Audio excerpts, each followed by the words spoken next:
बोलिए श्री यज्ञ नारायण भगवान की जय।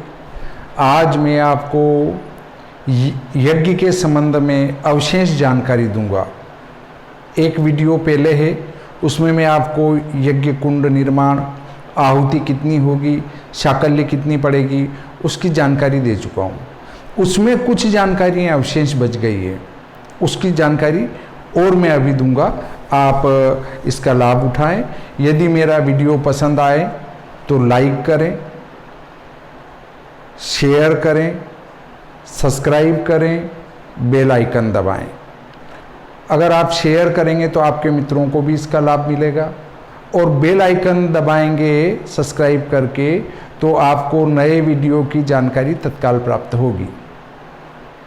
इसी के साथ मैं आपको नया वीडियो जो बना रहा हूँ वो आपको फले, लाभदायक रहे, इसी आशा के साथ देखते हैं। मैं अपना परिचय भी बता देता हूँ। श्री भादव माता पंचांगकर्ता ज्योतिषाचार्य पंडित भागीरथ जोशी, नीमच। मोबाइल नंबर है 9424066549। देखिए, अब हमने यज्ञ कुंड के संबंध में जानकारी प्राप्त करी थी। वो इस प्रकार का होगा। ये पूर्व दिशा है, ये पश्चिम है, ये उत्तर है।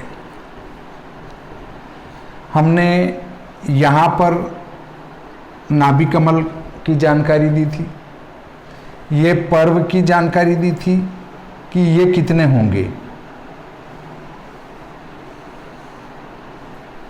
ये 1, 2, 3, 5 आदि की संख्या में हो सकते हैं, परंतु 3 अपन बनाते हैं तो वो ज़्यादा अच्छे माने गए हैं।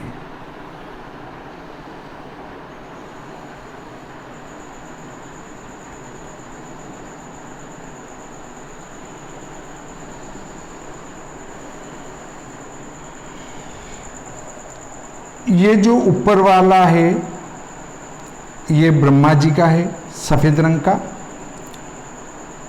श्वेत रक्त विष्णु भगवान और कृष्ण शिव जी, इसलिए 3 ज़्यादा उपयुक्त हैं। त्रिगुणमयी संसार है, सत रज तम, ऐसे त्रिदेव हैं, तो इसमें 3 ज़्यादा शुभ हैं। अब देखते हैं कि इसका कंठ कहाँ होगा, वो भी मैंने बताया था। कंठ अंदर की तरफ बनेगा और 1 अंगुल का बनेगा, वो भी बता चुका हूँ मैं। योनि पश्चिम में बनेगी, पूर्वाभिमुख रहेगी, ये भी बता चुका हूँ। उस योनि की लंबाई, चौड़ाई आदि की जानकारी आपको दे चुका हूँ। यहाँ के छिद्र की जानकारी, यहाँ 2 गोले रहेंगे, यहाँ पर तीसरे परों में जो है एक आड़ा छिद्र रहेगा। अब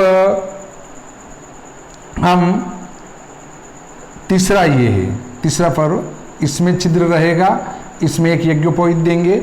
अब इसके होठ के संबंध में मैं नहीं बता चुका हूँ पहले वाले वीडियो में, वो छोड़ दिया था मैंने।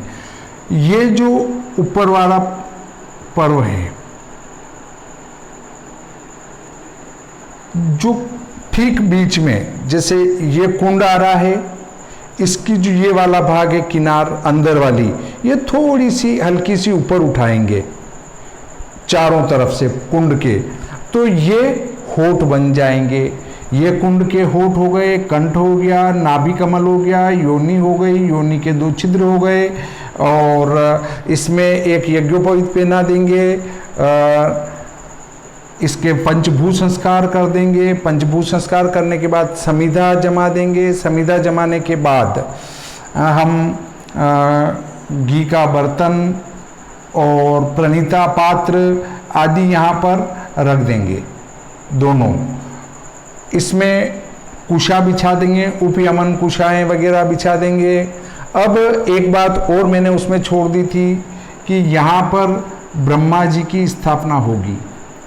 एक छोटी सी चौकी बनाएंगे या भले 2-3 ईंटें रखकर, और इन ईंटों के ऊपर एक पूर्ण पात्र रखेंगे। अब पूर्ण पात्र कैसा हो, पूर्ण पात्र के संबंध में मैं आपको जानकारी दूंगा कि पूर्ण पात्र हमेशा 256 मुट्ठी का होता है, अर्थात 256 मुट्ठी चावल भर के उसमें डालेंगे। इस पात्र में इतना बड़ा पात्र होगा और उसमें 256 मुट्ठी चावल भरेंगे। चाहे आपको लगे कि यार ज़्यादा चावल खर्च होंगे तो मुट्ठी में ले लो और भले 5-10 दाने ले लो, पर यदि विधान है तो मुट्ठी में आए जितना होना चाहिए। तो ये 256 मुट्ठी का एक बर्तन यहाँ रखेंगे, उसमें 256 मुट्ठी चावल डालेंगे। फिर एक कुशा का पुतल बनाएंगे ब्रह्मा जी का, और यहाँ ब्रह्मा जी की स्थापना करेंगे। यहाँ से एक डोरा उसका संपर्क यजमान से रहेगा। अब वो हवन में कब यजमान से जुड़ेगा, कब हटेगा, ये आचार्य आपको और विस्तृत बता देंगे। ये कुंड से संबंधित जानकारी और बची थी कि ब्रह्मा जी का स्थान कहाँ हो, तो ब्रह्मा जी का स्थान दक्षिण दिशा में होगा, दक्षिण में, योनि पश्चिम में होगी। यजमान यहाँ बैठेंगे पूर्वाभिमुख। परंतु योनि अगर इधर होती है, अब आप कहेंगे साहब योनि अगर इधर हुई तो योनि और कहीं भी नहीं हो सकती है।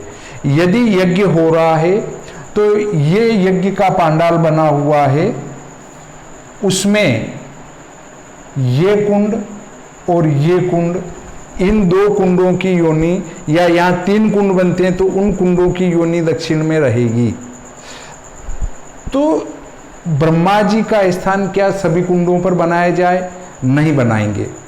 ब्रह्म स्थान सिर्फ जो प्रधान कुंड मध्य में रहेगा उसी पर ब्रह्मा जी का स्थान बनेगा। अब आप कहेंगे क्यों? क्योंकि एक यज्ञ में ब्रह्मा जी को एक ही स्थान मिलेगा। इस प्रकार तो यदि 10 कुंड बनाए हैं तो 10 कुंड पे 10 ब्रह्मा जी, तो फिर नवग्रह देवता का भी 10 स्थान बनाओ, फिर सर्वतोभद्र मंडल भी 10 बनाओ, गणपति देवता भी 10 बिठाओ। ऐसे जितने कुंड होते हैं उतने देव स्थापन नहीं की जाती है। कुल मिलाकर कहना यह है कि प्रधान कुंड जो होगा उस पर ही ब्रह्मा जी की स्थापना होगी, जो सेंटर में आएगा। यहाँ ब्रह्मा जी की स्थापना हो जाएगी। फिर भले योनि इधर होती है तो कोई दिक्कत नहीं है, यहाँ की योनि हमेशा ही पूर्व में रहेगी। तो ये जानकारी मैंने आपको दी। समिधा जमाने के बाद में अग्नि प्रज्वलित करेंगे। अग्नि प्रज्वलित करने का क्या विधान है? एक अरणी नाम की लकड़ी आती है, वो लिख देता हूं मैं। अरणी नाम की एक लकड़ी आती है, पेड़ आता है। उस पेड़ की लकड़ी लाना, 2 लकड़ियां ऐसे होगी गोल, ये 2 लकड़ी ऐसी हुई,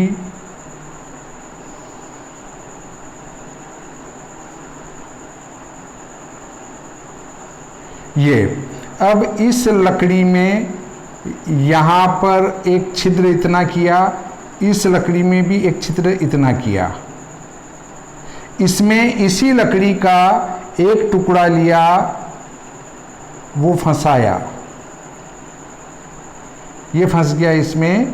अब इसके एक डोरी लपेटी और उसको ऐसे खींचेंगे तो ये जो है दोनों गर्म होंगे और गर्म होके इनमें आग लग जाएगी। आग लग जाएगी तो यहाँ रुई रखेंगे। रुई रखने के बाद में वो रुई प्रज्वलित हो जाएगी। उस रुई से एक कंडा लगाएंगे। कंडा लगाकर यहाँ अग्निकोण पर रखवा देंगे एक किसी बालिका से। फिर उसको भी बिंदी लगाएंगे, बिंदी लगा के उसको दक्षिणा देंगे। फिर इस अग्नि का पूजन होगा।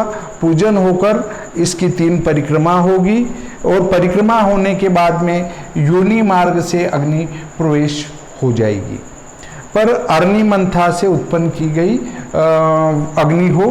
अब आप कहेंगे कि फिर वो अग्नि जो है अगर अरणी मंथा ना हो तो क्या करें? तो फिर ऐसी स्थिति में आप कोई अच्छा कंडा जलवा लेंगे, जलवा के उसको मंगा लेंगे, मंगा के यहाँ रखा देंगे, फिर पूजा करके प्रवाहित कर देंगे।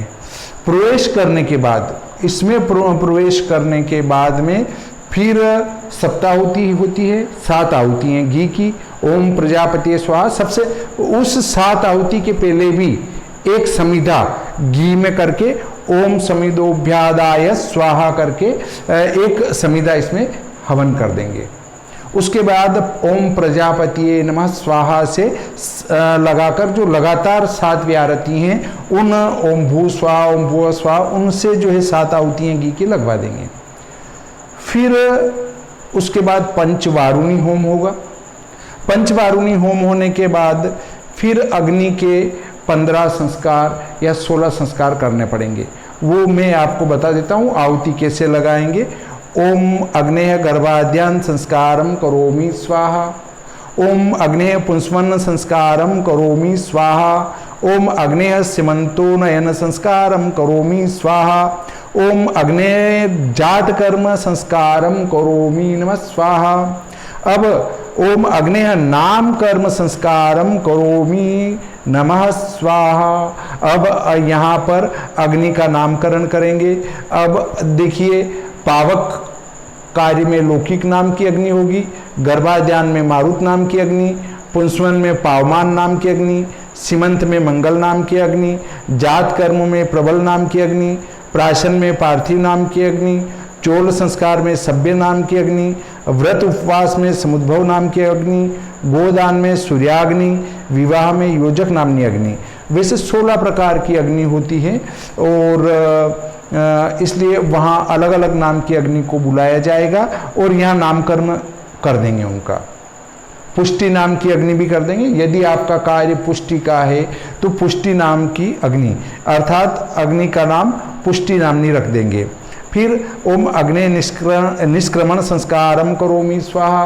ओम अग्निर कर्णवेद संस्कारम करोमि स्वाहा।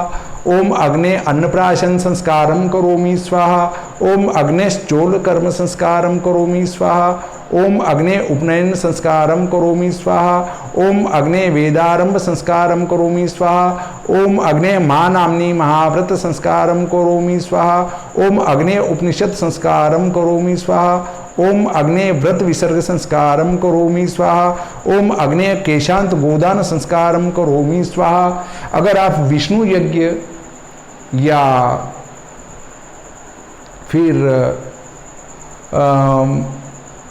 शिव यज्ञ कर रहे हैं तो अग्नेह विवाह संस्कारम करोमि स्वाहा और फिर उसमें कहेंगे कि ओम अग्नेह शिव पार्वती विवाह संस्कारम करोमि स्वाहा। ओम अग्नेह विष्णु लक्ष्मी विवाह संस्कारम करोमि स्वाहा। ऐसा करके ये घी की आहुति लगाना है। 15 संस्कार होते हैं और 16वां विवाह संस्कार होता है। यदि कोई अरिष्ट कार्य के लिए हवन कर रहे हैं तो उसके लिए फिर आपको उसका अंतिम संस्कारम करोमि स्वाहा वो भी आएगा। तो वो यज्ञ भी 3 प्रकार के होते हैं, सात्विक, राजसी और तामसी। वे यज्ञ जो निष्काम कर्म किए जाते हैं अर्थात आपकी कोई कामना नहीं है, विश्व के कल्याण के लिए कर रहे हैं, तो वो सात्विक यज्ञ होता है। दूसरे नंबर का राजसी यज्ञ, यदि आपका विचार है कि मेरे संतान हो जाए, या हे भगवान मुझे अन्न धन लक्ष्मी देना, या हे भगवान मेरे संतान का विवाह हो जाए, या हे भगवान मेरे मकान बन जाए, खेती बाड़ी आ जाए, तो ऐसी स्थिति में वहाँ पर वो राजसी नाम का यज्ञ होगा। और यदि किसी का नुकसान करने के लिए, किसी की शत्रु की हानि करने के लिए, या जिस यज्ञ से किसी की हानि होती हो, नुकसान होता हो, वो संस्कार, वो यज्ञ तामसी प्रकार का यज्ञ होगा। तो ये 3 प्रकार के यज्ञ हैं और प्रथम प्रकार का जो यज्ञ है वो सबका कल्याण करने वाला होता है। इसलिए प्रथम प्रकार का यज्ञ ही मनुष्य को करना चाहिए। इस प्रकार ये यज्ञ की मैंने आपको जानकारी दी। अब इसमें यदि आपको और कोई प्रश्न लगे तो आप कमेंट बॉक्स में अवगत करा सकते हैं। इसके लिए मैं एक आध वीडियो और बनाऊंगा यज्ञ से संबंधित जानकारी के लिए।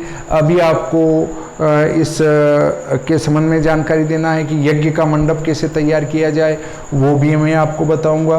तो अभी तो सिर्फ हमारा इतना सा है कि यज्ञ प्रारंभ कैसे करेंगे। अब ये यहाँ तक के जो विवाह संस्कार तक के जो आहुतियाँ हैं वो आप लगाएंगे घी की। उसके बाद गणेश जी की आप एक आहुति लगा देंगे। फिर गणेश जी की आहुति के बाद में नवग्रह देवता, अधिदेवता, प्रत्यधि देवता, 10 दिक्पाल देवता और अपने स्थापित देवता और सर्वतोभद्र, इन सब की आहुतियाँ लगाएंगे। तो सबसे पहले हम माना कि नवग्रह गणपति जी की लगा दी और नवग्रह की लगा रहे हैं।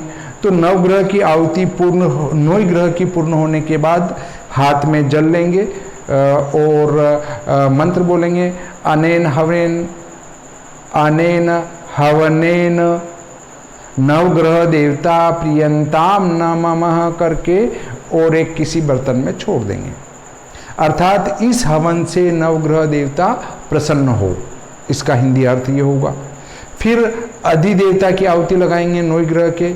तो अनेन हवनेन नवग्रह अधिदेवता प्रियंताम नमः करके छोड़ देंगे। अर्थात नवग्रह के अधिदेवता जो हैं वो प्रसन्न हों। फिर प्रत्यधि देवता के लिए छोड़ेंगे। अर्थात जिस जिस देवता की अपन आहुति लगाएंगे उसके लिए ये बोलकर जल छोड़ेंगे तो वो देवता उससे प्रसन्न होंगे। जैसे आपने सर्वतोभद्र मंडल की आहुति लगाई तो आप वो आहुति पूर्ण होने के बाद सर्वतोभद्र की फिर हाथ में जल लेंगे और बोलेंगे अनेन हवनेन सर्वतोभद्र मंडल देवता प्रियंताम नमः। अर्थात इस हवन से सर्वतोभद्र मंडल के देवता प्रसन्न हो। इस प्रकार आज का ये वीडियो संपूर्ण होता है। बोलिए श्री कृष्णचंद्र भगवान की जय।